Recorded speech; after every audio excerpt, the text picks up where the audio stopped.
Yeah, your depression greater than ADHD, so you should listen more than talk. It depends for me because, you know, that's part of the ADHD. Sometimes I just get hyper and I just have to say something. I just have to say something stupid or funny, or I just have a really good point that I really want to point out, you know, et cetera, et cetera. But, you know, also it's just my job. So, you know, when I get on commentary, the nice thing about when I get on commentary is I can usually fights the depression really well when I'm doing commentary because I'm just enjoying the fight. I'm letting myself have fun. I'm letting myself be wowed by the players and what they do, et cetera, et cetera. So there's a joy that comes out of it. But I will be 100% honest with you guys. And again, I'm not trying to create a pity party for me or anything like that. This is just how it works and everything like that. Every time a tournament ends, I get super depressed. Like, you know, it's just like when I go back to the hotel and everybody wants to hang out, I just don't want to go anywhere. The next day or two, I'm super depressed. I'm sure that's where a lot of my depression right now is coming from, is that I just finished CTWC. And so I'm just kind of like, ugh, you know, like I'm not feeling great, you know, kind of thing. And it's weird. I don't understand it. I don't know what causes it. And it might just be because you spend so much of your endorphins keeping yourself excited and you know, you're in public, you got to fight the introversion and all this stuff, that once it all ends, you know, it's like having a sugar high and it's like having the crash afterwards. You're basically having the endorphin crash afterwards. You used your allotment of endorphins as well as all your spare reserves that you got to pull out, that as soon as the event is done, you're just like, I hate everything. I hate everything. So, oh man, but yeah, it's definitely a crash. Like after it's done, you know. And then also another thing too, it's like weird when you're around a lot of people and you're having fun and you're talking to people. What's weird is that your introversion kicks in. You're like, I'm done being social. I need to get back to your room. I can't talk to people anymore. And then you go back to your room and then you're like, I hate being alone. I hate being alone, but I don't want to talk to anybody. And it's just like the weirdest conflicting feeling.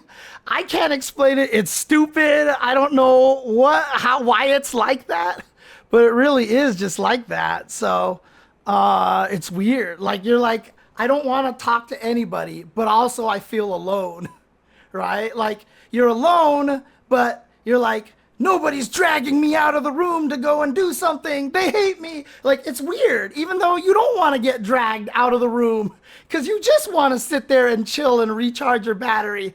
But at the same time, you're like, nobody cares about me. Like, it's just weird. It's weird.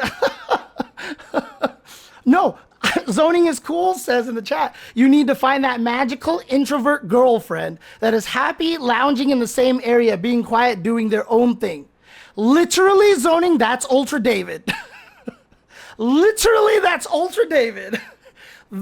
Whenever we share rooms together, this is why we always try to share rooms together, because after the tournament is over, we both go back to our room and do nothing. We don't talk to each other. We just sit there and be by ourselves, but somebody else is there, so it doesn't feel as bad. And I always tell the story. I think it was the Seattle North American, you know, finals for Street Fighter V. Me and David were just gonna go back to our room, order pizza, and just not pay attention to each other. And Mike Ross, who was an introvert, you know, was just like walking around and everyone's like, after party, let's all go hang out and do all this stuff. And Mike Ross looked at me and David and was like, yo guys, so what are you guys planning to do right now? And me and David were like, we're gonna go to our room, we're gonna order pizza delivery, eat our food and not talk to each other and look at our phones. And Mike Ross was like, that sounds amazing. Can I join you guys? And we're like, yes, let's do it. And so the three of us went to our room. No, Mike Ross is a total introvert. Total introvert. Don't be fooled. So he was like, please, can I join you? So we went to the room, we ordered pizza. All three of us sat in three different parts of the room, eating our pizza without talking to each other. And it was great. Like Mike didn't even have to say anything. And I can tell it was like one of the happiest post-event things that he's ever done. You could just tell he was so happy about that, being able just to get away from noise, not having to be on, and we were just sitting there eating and not doing anything. And every once in a while, some guy would chuckle, and maybe one other person would be brave enough to go like, yo, what's up? You know, but sometimes you hear the chuckle and then nothing. And that's how it is. Dude, Yipes is a total introvert. Total introvert. It's crazy. Again, being performative doesn't mean you're an extrovert. In fact, a lot of performers are introverts, right? The extroverts are the A-type personalities, the one that become CEOs that run business. Hey, how's it going, Peter? Yeah, hey, looking good. Like, that's an extrovert. But if you're out on the street, I mean, like, you know, Chester Bennington, you know, famous singer, you know, committed suicide from depression, you know, and he sings all these crazy songs and everything like that. He's in front, he's in the audience, and you're performing. But that doesn't necessarily mean you're an extrovert, right? You know, I've seen enough of Yipes and Tasty Steve to know that they're both introverted people. They are introverts, and it's interesting. You know, the extrovert, like I would actually say, Sajam might be more extroverted than others, but I know Sajam is also an introvert too. But you know, he has more of that ability to, communicate, and he's really good at communicating and talking with people. But for the most part, most people in the FGC are introverts. Most people who play video games are introverts, honestly. Honestly, that's kind of how it is. Yeah, Twitch streamers are introverts. They're mostly alone. I mean, I am a massive introvert.